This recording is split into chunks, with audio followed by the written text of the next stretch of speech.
It's 1955. What could you possibly need aside from a lipstick and the phone number of the boy you're going to marry? Hey guys, so I wanted to come up with a video idea that wasn't super consumerist and based on me buying giant piles of things, and then I thought, screw it, let's do another haul. I've actually been meaning to do a Poshmark video for a little while now. I fell pretty hard down the Poshmark rabbit hole over the summer once I released my bank account from the clutches of coronavirus-related anxiety. It's become a really fun way to find things that I normally wouldn't have found for a reasonable price. If you're on vintage clothing YouTube, I'm sure you know what Poshmark is, but for the uninitiated, Poshmark is a resale platform kind of similar to like an eBay sort of situation where people would sell their clothing or household items that they don't want anymore. I've had a lot of luck on Poshmark, especially considering that I'm sort of in the mid-size to plus size region. I find that the selection, even though it's limited to other people in Canada, if you don't have a bunch of workarounds for US Poshmark, which I will be doing a video about in the not too distant future, the selection is actually pretty decent considering that it's limited to just other people in Canada. I figured I would do a video and just show you guys what I've bought on Poshmark thus far in my Poshmark purchasing career. So even though this might kind of sound like it's just one big ol' haul, this is actually just me slowly buying stuff over the course of like the summer and fall. So maybe like July to now and early November. The first thing I ever got on Poshmark, so you guys remember a few weeks ago when I took my old pair of Superga sneakers and thought I would do like a cute, clever little DIY, and instead I just turned them into like the murder basement of shoes, basically. I found a replacement pair for my go-to Superga sneakers, which has kind of become my go-to, just a good classic white canvas sneaker, just running around, wear them with anything. So I bought these over the summer, and these are just the classic white go-to Superga sneaker. They're a size 42, which is what I normally wear in Supergas and most other shoes. They're in great shape. They only have a little bit of wear on the bottom, but the uppers are actually totally fine. And I got these for 25 bucks. There was a little bit of a bidding war. It was my introduction to the rush of Poshmark haggling. I'm not good at haggling, but I like that Poshmark lets you do it in a way that is like, I don't have to be standing in front of the person feeling their judgment as I try to lowball them ever so slightly into giving me a discount. I feel like these are easier to get your hands on for a good deal in the States, but in Canada fewer places carry them, and we don't really have like the glut of online options available to us that some people might, like you could see these on Amazon for like $30. Where in Canada are you gonna get these for $30? It doesn't happen unless you find them on Poshmark for less than that. So don't hold these next to your face, Nat. Continuing with the white sneaker theme of this part of the video, I also picked up these white leather Converse. I had wanted a pair of these, like low-key wanted a pair of these for years. I'm on a canvas Converse budget, shall we say. When these popped up, I was like, you know what? How often do you find these available secondhand? It's holding them the wrong way. It's pretty easy to find the canvas ones, I think. They're obviously the classic, they're a little more readily available. I don't know when the last time I saw a pair of used leather Converse out in the wild was. I think I saw them at a vintage store in Toronto one time, and they were like 6 sizes too small for me, and I kind of tried to like will them to become my size, and it didn't work because I don't think that's how reality works. These were 50 bucks, which, given the fact that they're in excellent shape, I think they were only worn probably a couple times. There's no dirt on the soles whatsoever. I haven't had a chance to wear them much yet. Again, you know, what with not really leaving the house anymore, the need for shoes has decreased dramatically. It doesn't stop me from wanting more shoes, but the amount of action these have seen thus far has been minimal, but I'm very glad I have them, and I'm looking forward to other people seeing my feet. That came at wow. Yeah, it's great, we're off to a great start here. May as well do a little jewelry section next. This is one of my more recent purchases. You guys might remember from my thrift haul video earlier in the fall where I got a giant pair of like conch shell earrings. These are kind of the slightly more wearable analog to that. These brass seashell earrings, sort of more classic scallopy kind of shell on the top, and then these oyster shells down on the bottom. I used to think the nautical earring thing was like so tacky, which like given what I was wearing in like 2012, you know, I was really one to talk. Having my microphone also be my phone is kind of a problem when you're trying to vlog. Right, so these cost $14 without the shipping for a pair of vintage earrings on Poshmark. I feel like that's about what I'm willing to pay because I know that people have to like turn a profit, right? The thing about Poshmark is that if you sell something for under $10, it doesn't really become worth it anymore because of the amount of fees that Poshmark actually charges you. So I feel like if you're snagging something for like above the $10 mark, it's about as good as you're really gonna get. I don't know. They're cute.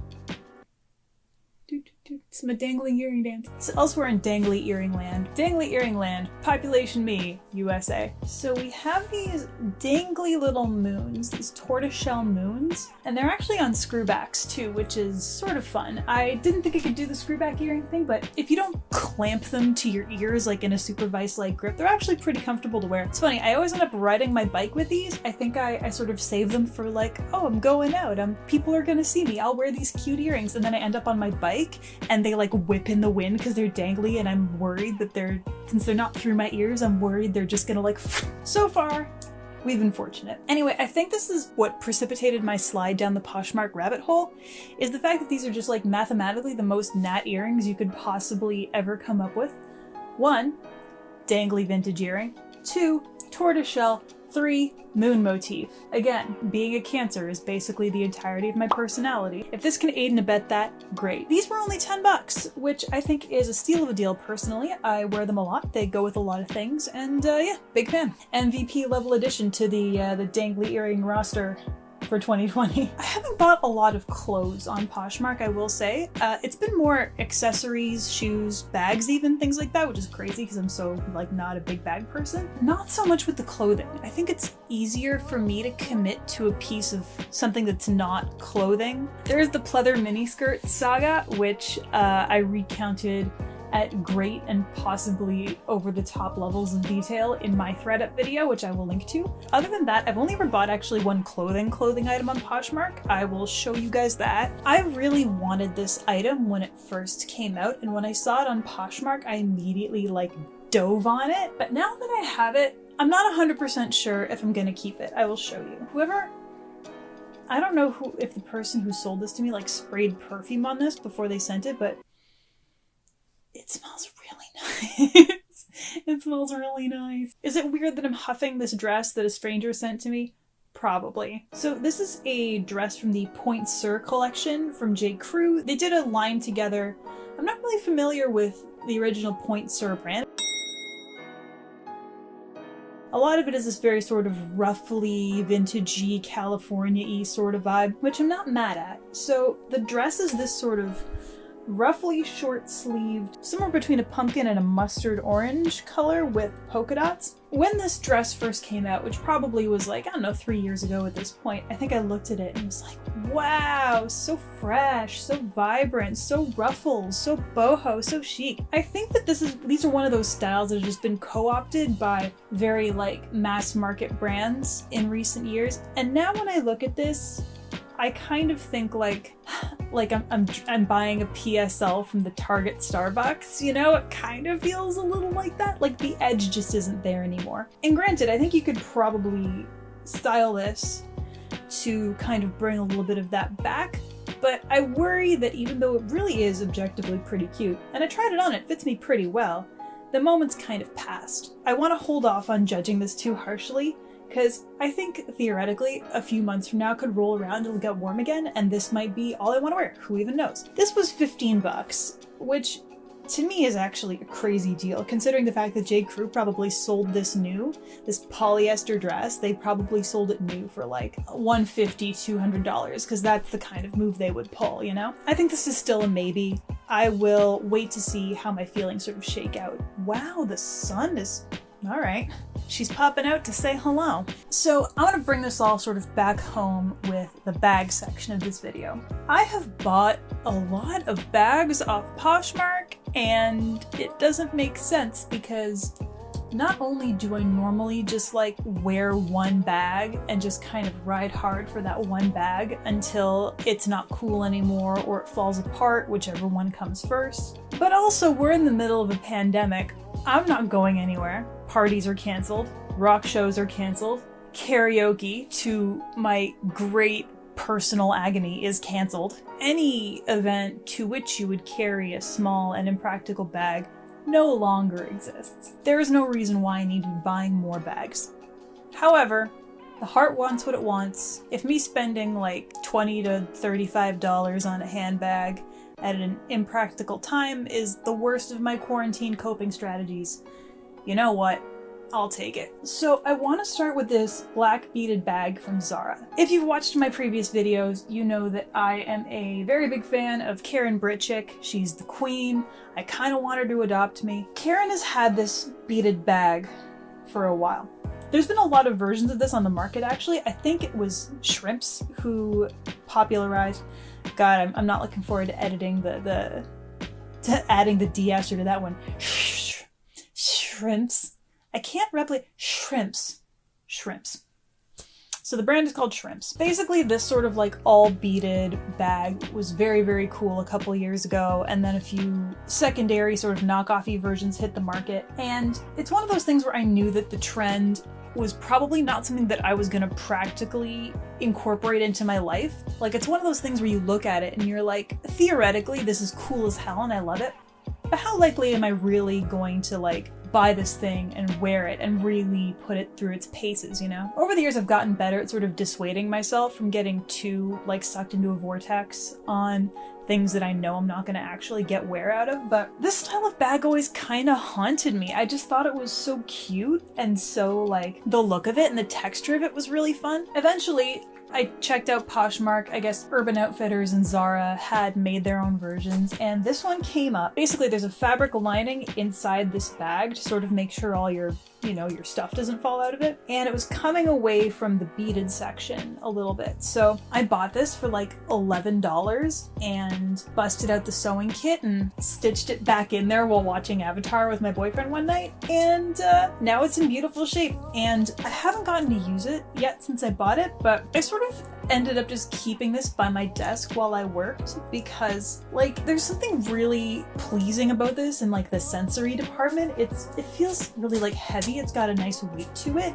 It's got the nice sort of clicky sounds. It feels sort of like just those beads feel kind of like cool, like a stress ball, but a bag. It's my emotional support handbag. I would say that even though I haven't actually worn this, in a strange way, the purchase is kind of already paid off. I do have outdoor dinner with a friend tonight. Maybe I'll bust it out for that. And I'll finally be one of those people cool enough to carry a bag that doesn't require a shoulder strap.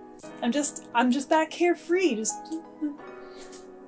Just pipe in some like, like French 60s pop, just. Okay, so here's another one that's a little bit more in the practical department. So my current everyday bag up until I bought this was a Coach Black leather bucket bag that I got at a Value Village for 20 bucks. It's a great story, I'll tell you sometime. Basically, that's the whole story, but the Coach vintage bags tend to be a pretty good investment. They're built to last the apocalypse. They have that minimal kind of matte leather look that is still really sought after. With the nice solid brass hardware, they just still look good. And so I figured it wouldn't be a bad idea to kind of continue my bag purchasing in that vein. I found this one and kind of went back and forth on buying it, but it eventually, the offer hit my inbox and I was like, this ended up being $30, which I think is actually a smashing deal. There's some stuff on it. So I'm not quite sure what the style name of this bag is. I think it's cool. It's a different shape from what I normally have. It also has a shoulder strap with this kind of luggage slidey boy here. The strap is really thin and it has a tendency to kind of slip off my shoulder as I'm walking. It's like sad start of an infomercial, just.